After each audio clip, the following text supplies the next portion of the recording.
대선을 앞두고 정치권 현안과 각 정당의 공약 살펴보고 있습니다. 오늘은 기호 2번 국민의힘 김문수 후보 시간인데요. 같은 당 정운천 전 국회의원 초대했습니다. 안녕하십니까? 의원님. 안녕하세요. 예, 예, 조은천입니다. 오랜만에 출연하셨어요. 예, 20대 국회 임기 마치시고 좀 어떻게 지내고 계실까요? 그냥 작년 낙선하고 그냥 뭐 조용하게. 네. 예, 제가 농식품부 장관을 했기 때문에 농업식품 관계 일을 이렇게 보고 조용하게 살고 있습니다. 키위 농사 한다고 아까 들었는데. 물론 이제 제가 이제 우리나라 키위 산업을 7대 과수로 만들었기 때문에 네. 그 일은 뭐 농장도 있고 하니까 그 일도 하고 있습니다. 올해 작황 상태는 좀 어떤가요? 지금까지는 좋아요. 괜찮습니다. 알겠습니다. 예. 그러면 이제 선거 이야기로 넘어와서 선대위에서 따로 직책을 받으신 건 있나요? 예, 여기 전라북도에 네. 있는 상임위원장, 아하. 선대의 상임위원장을 맡고요. 네. 또 하나는 이제 화이팅 코리아라고 네. 이제 김문수 조직이 있어요. 네. 거기에 이제 국민통합위원장도 맡고 있습니다. 그럼 위원장님이라고 호칭을 정리하도록 네, 하겠습니다. 이렇게 하면 되겠습니다. 그 위원장님 얼마 전에 김문수 후보 현장 유세도 가셨어요. 경선 기간에는 홍준표 후보 지지하셨는데 네. 마음을 좀 바꿔. 아니 뭐 신기하네요. 홍준표 지지했다기보다도 뭐 제 이름을 갖다가 네. 대학 동기니까 네. 저 써먹었어요. 뭐 제가 활동은 안 했고. 다만 이제 김문수 후보는 제가 농식품부 장관을 할 때 경기도지사였어요. 예. 근데 그분이 그 화원 간척지 네. 네. 한 200만 평을 이제 말조련 말산업단지 에코팜 만든다 해가지고 그거를 함께 그 산업단지를 만들 때 제가 개입을 해가지고 제가 농지부 땅을 경기도에 이렇게 할양을 해서 만든 적이 있습니다. 행정 때 인연이 있으신 그렇죠, 거네요. 그렇죠. 그러면. 그래서 뭐 거기에서 도와드려야 되겠다 생각하고 이렇게 왔습니다. 그럼 홍준표 전 시장님과 대학 동기를 하셨으니까 예. 어제는 SNS 넥타이 색깔을 또 바꾸시고 그다음에 대선 이후에 하와이에서 돌아오겠다 이렇게 또 말씀하셨어요. 예. 홍준표 그 대표의 그 이렇게 성격이랄까 이런 네. 게 굉장히 세잖아요. 네. 근데 이번에 분명히 이제 4강까지는 올라가는데 2강으로도 못 올라가고 이제 떨어지니까 굉장히 아픔이 컸을 거예요. 그래서 뭐 이제 나이도 있고 하니까 이제 정계 은퇴하고 네. 간다고 그래서 나는 가는 줄 알았더니 거기서도 또 자기 성깔발이를 하대. 그래가지고 뭐 파란색이 또 빨간색으로 네. 특사단이 가니까 뭐 그건 이제 좀 해프닝성이라고 봐야죠. 네. 그러면 정계 은퇴는 하셨는데 홍준표 시장님이 그 정치는 또 살아있는 생물이니까 민주당 박지원 의원은 홍준표 시장을 두고 차기 당권을 염두에 둔 지금 행보를 보이는 것이다. 또 이렇게 평을 했어요. 이 부분 또 어떻게 생각하세요? 글쎄요, 아마 이제 정치는 살아있는 정말 생물이기 네. 때문에 이제 그분의 마음속까지는 모르겠는데 일단은 이번에 하와이로 간 것은 좀 이 안에서 자기가 뭐 해야 할 역할, 해야 할 설당이 별로 없다. 뭐 그런 차원에서 조금 어떤 일단 정지를 좀 한 것 같습니다. 지금 열세인 상황에서 당 입장에선 홍 전 시장이 화끈하게 밀어주면 더 좋지 않겠냐 이렇게 좀 나올 것 같은데. 뭐 당연하죠. 뭐 아니 지금 뭐 열세인 입장에서 홍준표뿐만이 아니라 네. 뭐 반명 빅 텐트를 어떻게든 치는 게 목표인데, 예? 참 지푸라기라도 잡는 심정으로 모든 노력을 해야지 않겠습니까? 네. 그런 거 하면 김 후보 유세날 네. 그 김문수 후보 청렴하다. 5.18 보상금도 받지 않았다. 거부했다. 네. 네. 이렇게 말씀하셨잖아요. 네. 어떤 취지였을까요? 아마 김문수 도지사가 정말 그 노동운동 네. 또 삼성 개헌 또 뭐 민주화 운동의 대부라고 보잖아요. 근데 대부 중에 장기표, 김동길, 네. 그 다음에 그 김문수 세 사람이 그 민주화 보상금을 이렇게 안 받거나 또 신청하지 않았거나 그렇게 하라고 해도 그 당시에 아마 김문수 전 지사께서는 내가 뭐 국회의원도 했고 다 했는데 뭐 그걸 또 국민 세금을 내가 받을 수 있냐 나는 신청하지 않겠다. 그래가지고 굉장히 청렴의 아이콘으로 이렇게 자리매김했고 그러한 것이 그런 이외에 제가 네. 이제 느끼는 것은 정말 경기도지사 8년 하는 동안에 어마어마한 일을 했거든요. 평택 그 삼성단지만 해도 거의 120만 평의 어마어마한 거의 100조가 들어가는 그런 계획이었고 뭐 판교 테크노밸리, 광교 신도시, 또 파주의 LC 단지, 또 심지어는 이제 고속 철도망의 GTX 어마어마하게 개발을 했는데 아무런 비리가 없잖아요. 근데 그런 가운데서 또 지금 24평 국민주택에 네. 예, 엘리베이터도 없는 데 살고 있고 예. 또 그 딸이 지금 사회복지사 네. 사회복지사 월급이 작거든요. 근데 사위도 사회복지사. 그러니까 아예 자 평생을 그렇게 청렴 하나로 살아오신 분이라서 좀 돋보이는 거죠. 네. 그러면 이제 청렴을 강조하려 하셨는데 5월 단체에서는 마치 보상을 받으려고 민주화 운동을 한 것처럼 비춰졌다 이렇게 또- 저는 뭐 5.18 민주화 네. 뭐 보상금이라고 보는 게 아니고요. 네. 그때 그때 아마 거기 감옥에 계셨을 거예요. 제가 네. 제 기억으로는 그 박관현 열사 저건데 뭐 박관현 열사나 이제 저하고도 동기입니다, 사실. 근데 그 5.18 민주화 보상금이 아니고 그냥 지금 삼성 개헌부터 시작해서 아마 민주화 보상금으로 뭐 그걸 이제 신청을 안 한 것으로 이제 그렇게 알고 있습니다. 어찌됐든 민주화 운동 단체에선 이 보상받을 그런 주장을 하는 거라서 네, 저희가 이제 여쭤봤습니다. 네네. 그 김민수 후보가 지금까지 지지율을 보면 네. 뭔가 새로운 돌파가 필요한 상황입니다. 그러니까 그 중에 하나로 이준석 후보와의 단일화 제의 같은데 근데 개혁신당은 이런 지하에 거절했어요. 그 안철수 의원하고 이준석 후보가 오늘 학식 회동을 또 같이 했거든요. 앞으로 단일화 좀 가능할까요, 안 될까요?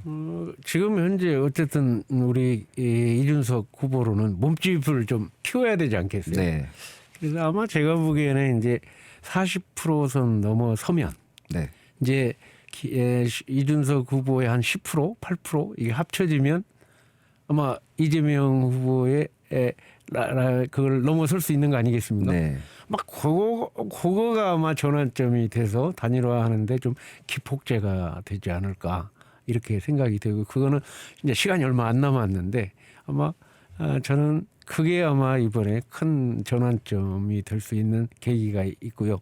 또 하나는 이제 이번 개헌을 통해서 3년 단축해가지고 개헌을 하겠다는 빅텐트를 한번 만들어 보겠다. 그럼 빅텐트가 만들어진다든지 이런 큰 계기가 와야 뭔가 빵빵하게 한번 결과를 만들 수 있지 않을까 이렇게 생각이 듭니다. 그런데 안철수 의원이 설득할 수 있을까요? 왜 하필 안철수 의원이 만났을까요? 안철수 의원하고 이제 되면 이제 이준석도 저도 그 바른미래당 할 때 네. 같이 했거든요. 네네네. 그래서 뭐 이준석, 안철수 또 유승민 그때 같이 했기 때문에 뭐 어쨌든 좀 친밀함이 있죠. 네. 그런데 이제 이준석 후보 같은 경우에는 당 대표 시절에 그 안 좋게 좀 결별을 하게 됐지 않습니까? 그러면 이제 건널 수 없는 강을 건너버린 사이 아닌가요? 사실은 뭐 건널 수 없는 강이 있겠어요 정치인들 네. 중에. 네. 예? 이제 뭐 항상 노선이 같다고 해서 꼭 만나고 노선이 틀리다 해서 못 만나는 게 아니고 뭐 민주당에도 우리 당에서도 막 골로 가잖아요. 네. 예, 뭐 그거는 큰 문제 아니라고 봅니다. 그럼 이제 좀 더 곤란한 질문을 좀 네. 드릴게요. 네. 그 어제 개혁신당 천하람 대표가 저희 방송 나와서 단일화를 거절하는 이유로 내란과 탄핵에 대한 사과 반성 제대로 보여주지 못했다 이렇게 말했거든요. 그러면 이제 함께 탄핵의 바다에 빠질 수 없다 이런 워딩이 있었습니다. 국민의힘이 그 사과나 반성을 할 적절한 시점을 놓친 게 아닌가 싶은데 그 저희 위원장님은 어떻게 좀 이 상황을 지켜보실까요? 제가 판단할 때는 계엄은 문제가 분명히 있었고요. 네. 아무리 대통령의 고유 권한이라 할지라도 네. 지금 이 자유민주주의가 이 정도 성숙했는데 계엄을 발표한다는 거는 사실 말이 안 되고요. 네. 다만 이제 그게 내란이냐 하는 네. 건 문제는 지금 재판 진행 중인데 헌법재판소에서도 내란은 뺐고 네. 또 내란은 지금 진행 중 아닙니까? 내란은 어디 폭동이 일어나거나 무슨 큰 문제가 일어나야 되는데 이 2시간짜리 허로 끝나버렸잖아요. 그러니까 이건 내란으로 이렇게 표기하기에는 좀 지나침이 있다 저는 판단을 해요. 지금 재판 네. 진행 중인데 다만 네. 계엄을 한 거에 대해서는 뭐 진솔하게 국민들한테 사과를 해야 된다고 생각합니다. 그러면 계엄은 문제라고 말씀하셨는데 그럼 탄핵 자체에 대해서 어떻게 생각하세요? 일단 탄핵도 뭐 저희가 이제 폭동이 일어나거나 큰 문제는 일어나지 않았는데 탄핵을 아예 이거를 뭐 8대 0으로 했다는 거에 대해서는 좀 저희 판단으로는 좀 그런데 어쨌든 탄핵이 돼서 대통령이 이제 물러났단 말이에요. 뭐 어쨌든 책임을 지고 물러났던 책임을 지워줬던 두 번째는 지금 당을 좀 떠났어요. 네. 그럼 당을 떠났으면 이제는 그 문제에서 좀 이렇게 다시 이렇게 뭔가 벗어나서 정말 지금 이 어려운 경제 어려운 시기에 누가 대통령으로서 앞으로 미래를 열어갈 수 있는 것인가. 그 인품, 하여튼 후보에 대한 그 역량 또 앞으로의 지금까지 해왔던 경력 이런 거를 좀 더 가치 있게 보는 게 뭐 대한민국의 미래를 위해서 바람직하지 않을까. 근데 경선 과정도 사실 매끄럽지 않았거든요. 이 계엄 문제 때문에 한덕수 총리를 단일화 후보로 이렇게 붙이려고 한 것도 사실은 이 계엄 사태에서 자유로워지지 않게 그러니까 어떻게 보였거든요. 보면 이번에 계엄 때문에 선거가 이루어진 거 아닙니까? 네. 그러니까 이 계엄에서 우리 당이 크게 막 벗어난다는 건 쉽지는 않아요. 그러나 어쨌든 계엄으로 대통령이 물러나고 계엄으로 이제 다 끝나는 상태이기 때문에 뭐 내란이다 아니다는 재판 중이고 네. 그러면 이제는 그걸 벗어나서 미래에 어떤 대통령이 이 어려운 경제 이런 어려운 상황을 풀어나갈 수 있는 역량을 갖고 있는가. 또 이 나라의 어떤 대통령이 모범이 되는 그러한 과정을 겪은 사람인가 이렇게 봐야 되지 않겠습니까? 그래서 그렇게 국민들이 좀 지혜롭게 판단을 해 주십사는 마음을 갖고 있습니다. 그럼 계엄을 두고 조금 일찍 국민들에게 사과를 했다면 뭐 저는 제가 볼 때 좀 빨리 사과하고 뭐 내가 이재명 후보 무슨 일이 되면 사과 한 번도 안 하거든요. 네. 이번 일테면 커피값 120원도 조금 사과하면 끝날 일을 그냥 그거를 막 조작이다 뭐다 하니까 더 증폭되거든요. 근데 우리 계엄도 좀 빨리 이제 좀 사과를 했더라면 더 좋았을 걸 하는 생각이 듭니다. 그 위원장님 그 호남 지역 국민의힘 의원이셨으니까 목소리를 좀 내셔가지고 당 차원에서 좀 사과를 좀 해라 이렇게 좀 말씀을. 저는 사실 작년에 너무 그 아픔을 크게 겪었기 때문에 이미 정치를 떠났습니다.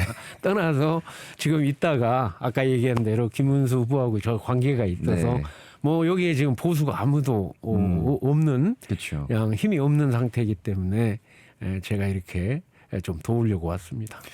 뭐 이제 저희가 예단해서는 안 되지만 이번 대선이 끝나면 지금 국민의힘 안에서 좀 많은 변화가 좀 일어날 것 같습니다. 대선 이후 당 상황은 좀 어떻게 될까요? 뭐 대통령이 김문수 대통령이 되시면 아주 빨리 정리가 되는 거 아니겠어요? 네. 근데 이제 떨어지면 이제 주인이 없는 당이 데가 되니까 여러 가지 복잡한 또 그러한 과정을 겪어야겠죠. 네.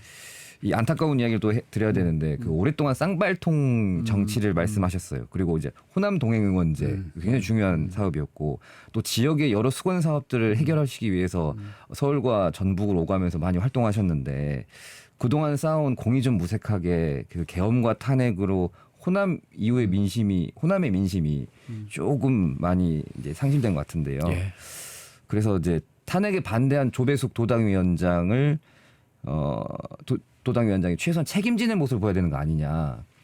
사퇴 얘기도 지금 나오고 있거든요. 근데 이제 제가 보기에는 제가 15년 동안 전북에 뭐 정말로 알다시피 1년밖에 안 하는 그 예산결산위원을 7년 연속 하면서 뭐 예산 또 알다시피 뭐 특별자치도 뭐 2차 전지 새만금이 10조 뭐 참 또 뭐 탄소산업진흥원 새만금 개발청 기금운용본부 전북이죠.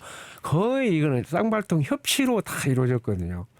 근데 제가 없던 그 예를 들어 옛날에 김대중 정권 노무현 정권 때는 별로 된 일이 없어요. 그래서 어떻게든 쌍발통 정치가 이루어져야 된다. 이거는 확실한데 작년에 제가 이제 낙선을 하고 지금 있는 상태에서 저는 뭐 조배숙이 책임이다 뭐다 하는 문제가 아니고 이제 특별자치도가 됐기 때문에 특별자치도의 미래를 열기 위해서는 오히려 도민들이 7대 3 정도는 주셔서 보수가 좀 살아날 수 있는 싹을 틔워주셔야 된다. 그렇게 안 하면은 결국은 충청남도 충청북도한테 뒤져가지고 지금 충청남도 6천만 원, 충청남도 6천만 원, 충청북도 5천만 원, 우리 3,500만 원이에요 GRDP가. 그러니까 빨리 전주완제 통합하고 우리 특별자치도의 미래를 열기 위해서는 지금 경상북도 대구 같은 데는 민주당이 한 30-40% 올라오거든요.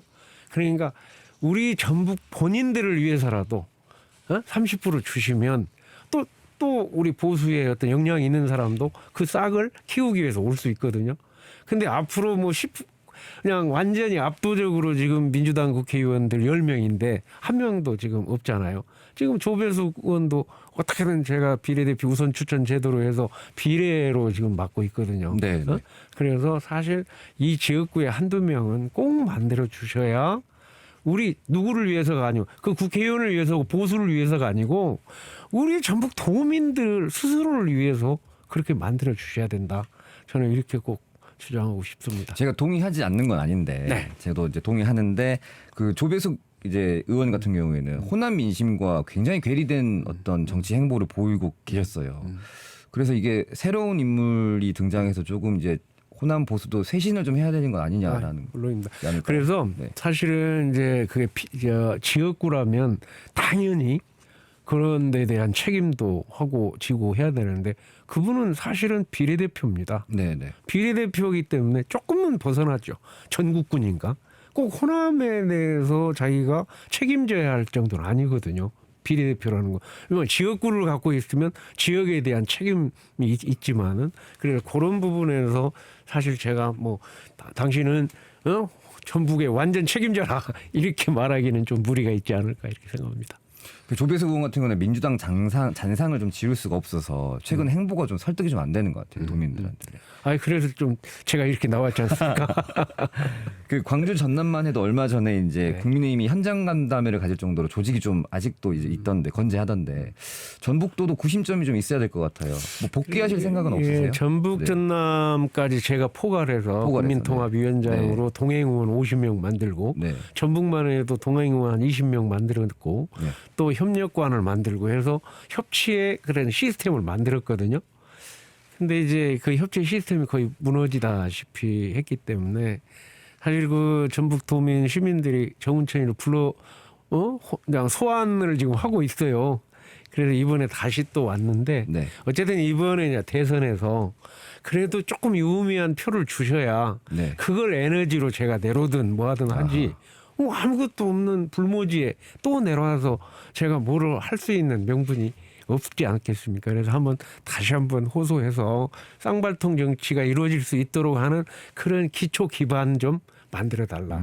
그게 제가 7대3. 이게 닭이냐 달걀이 먼저냐의 문제긴 한데 그러면 이제 지역 당권에 다시 이제 나서신 다음에 뭐 민심을 다시 이렇게 쥐 생각이 제가 있으신 거예요? 15년 동안 네. 정말 최선을 다했고 네. 그래서 작년 선거에서 함거도 쓰고 핫하고 뭐 삭발도 하고 혈서도 쓰시고 혈서도 쓰고 네. 할 수 있는 모든 일은 다 했죠. 그런데 이제는 도민의 몫이다. 제 몫이 아니고. 이제 도민들이 필요하다라는 네. 그런 소환을 할 수 있는 기반을 마련해 주신다고 한다면 와야죠. 근데 그렇지 않는데 제가 와서 또 달리기에는 정말 에너지가 많이 좀 빠져 있다고 봐야죠. 네, 알겠습니다. 국민의힘 김문수 후보 이제 지지하시고 선거운동 함께하고 계시는데 도민들 끝으로 한 말씀 부탁드리겠습니다. 저는 뭐 이번 어떤 크게 어떤 막 탄핵이다 뭐다 이런 어떤 이념이다 이런 것보다는 지금 대한민국의 이 누라는 위기에서 경제 회생을 해야 되는데 거기에 맞는 경기도지사로서의 그 역량 또 김문수의 청렴 이런 거 꼭 뭐랄까 이 컴퓨터나 또는 핸드폰에 들어가셔서 직접 보시고 이 사람 괜찮겠다 하면 꼭 30% 주시면 제가 중앙의 통로가 돼서 앞으로 이 지역 발전에 큰 또 버팀목이 될 수 있도록 노력하겠습니다. 지금 그러면 이제 공식 직함이 호남 지역 상임선대위원장 활동하고 계신 거죠? 전북 전북 전북 지역 위원장이고 네. 그 다음에 지금 화이팅 코리아 네, 국민통합위원장. 네. 바쁘신데 스튜디오로 오셔서 출연 감사드립니다. 감사합니다. 지금까지 국민의힘 정운천 전북 지역 상임선대위원장이었습니다.